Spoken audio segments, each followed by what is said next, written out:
নমস্কার বন্ধুরা, ভিলেজ মিল চ্যানেলে আপনাদের স্বাগত। তো বন্ধুরা, আজকে আমি ডিম দিয়ে মিষ্টি কুমড়ার দারুণ একটা রেসিপি নিয়ে চলে এসেছি। তো আপনারা পুরো ভিডিওটা দেখবেন। আমি যেভাবে রান্না করব, তো একদিন বাড়িতে এভাবে ট্রাই করবেন। আশা করি দারুণ লাগবে খেতে। খোসা ছাড়িয়ে মিষ্টি কুমড়োটাকে ডুমু ডুমু করে কেটে নিলাম। এখানে 3টে হাঁসের ডিম নিয়েছি। এখন ডিমগুলোকে বাটিতে ভেঙে নিচ্ছি।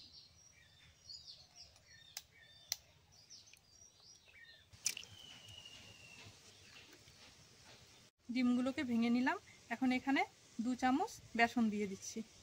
আমি এখানে হাঁসের ডিম নিয়েছি, আপনারা মুরগির ডিমও দিয়ে করতে পারেন। এখন এখানে দিয়ে দিচ্ছি স্বাদ মতো লবণ আর গোলমরিচের গুঁড়ো। এবার সব কিছু ভালোভাবে মিশিয়ে নিচ্ছি।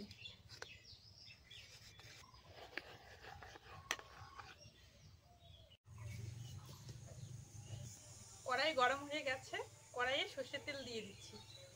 এবার ডিমটাকে ভেজে নেব। এবার ডিমগুলো দিয়ে দিচ্ছি।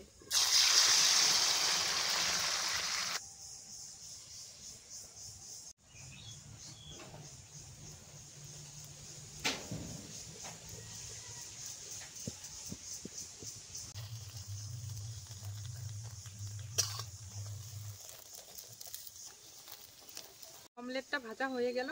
এবার খুন্তির সাহায্যে পিস পিস করে কেটে নিচ্ছি।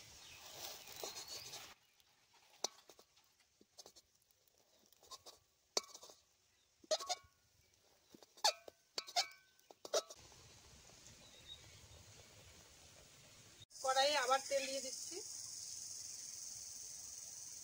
তেল গরম হয়ে গেছে। এখন দিয়ে দিচ্ছি 2টো তেজপাতা, 2টো শুকনো লঙ্কা আর একটু গোটা জিরে। ফোড়নটা হয়ে গেল। এখন এর মধ্যে টমেটো কুচি দিয়ে দিচ্ছি।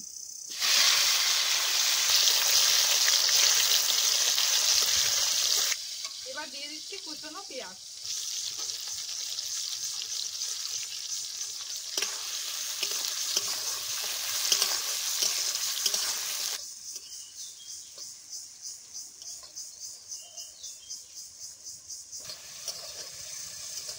পেঁয়াজগুলোকে হালকা করে ভেজে নিলাম। এখন এর মধ্যে গ্রেট করা আদা আর রসুন কুচি দিয়ে দিচ্ছি।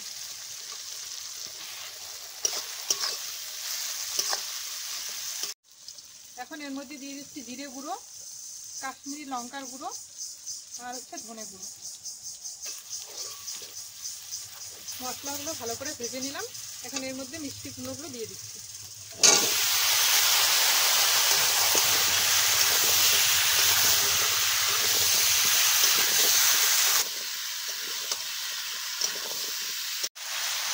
এখন এর মধ্যে স্বাদ মতো লবণ দিয়ে দিচ্ছি আর দিয়ে দিচ্ছি হলুদ।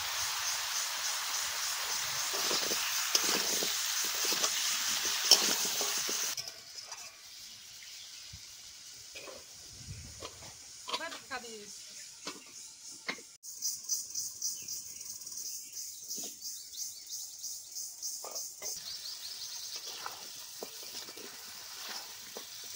দেখুন, ঢাকা দেওয়াতে কতটা জল বেরিয়েছে।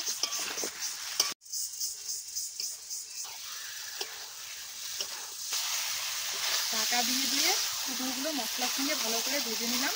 এই দেখুন কত সুন্দর হয়েছে, দেখতে কতটা লোভনীয় হয়েছে।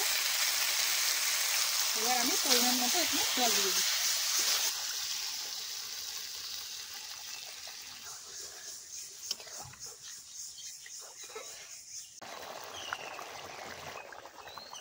ঝোলটা ফুটতে শুরু করেছে। এখন এর মধ্যে একটু চিনি দিয়ে দিচ্ছি আর দিয়ে দিচ্ছি 4-5টা কাঁচা লঙ্কা। মিষ্টি কুমড়ো কিন্তু একটু মিষ্টি দিলে ভালো লাগে। অনেক মিষ্টি কুমড়ায় মিষ্টিটা কম থাকে, তো তাই একটু আমি চিনি দিয়ে দিচ্ছি। এখন এর মধ্যে ভাজা ডিমগুলো দিয়ে দিচ্ছি।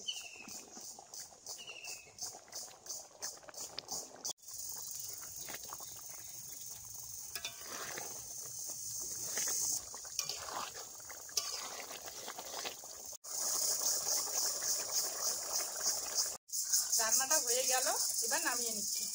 দেখুন বন্ধুরা, রান্নাটা দেখতে যতটা সুন্দর হয়েছে, রান্না দিয়ে কিন্তু খুব সুন্দর একটা গন্ধও বেরিয়েছে।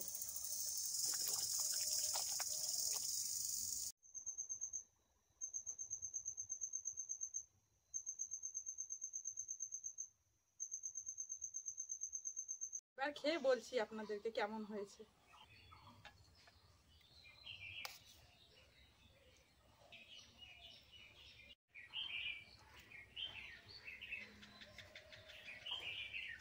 দারুণ হয়েছে সত্যি খেতে। মিষ্টি কুমড়ো তো আমরা অনেকে মাছ দিয়ে খাই, কিন্তু এই ডিম দিয়ে রান্না একটা অন্যরকম টেস্ট। ডিমের মধ্যে যে বেসন দিয়েছিলাম ওই জন্য কিন্তু ডিমের স্বাদটাই অন্যরকম হয়ে গেছে, একদম আলাদা রকম টেস্টটা।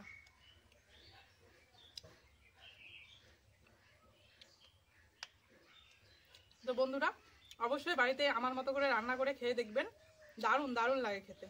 বন্ধুরা ভিডিওটি শেষ পর্যন্ত দেখার জন্য অসংখ্য ধন্যবাদ। ভিডিওটি ভালো লাগলে লাইক কমেন্ট শেয়ার অবশ্যই করবেন, আর পেজটিকে ফলো করে আমাদের পাশে থাকবেন। তো আজকের মতো এই পর্যন্ত, দেখা হচ্ছে অন্য কোনো ভিডিওয়ে। তো ততক্ষণ পর্যন্ত ভালো থাকবেন, সুস্থ থাকবেন। ধন্যবাদ।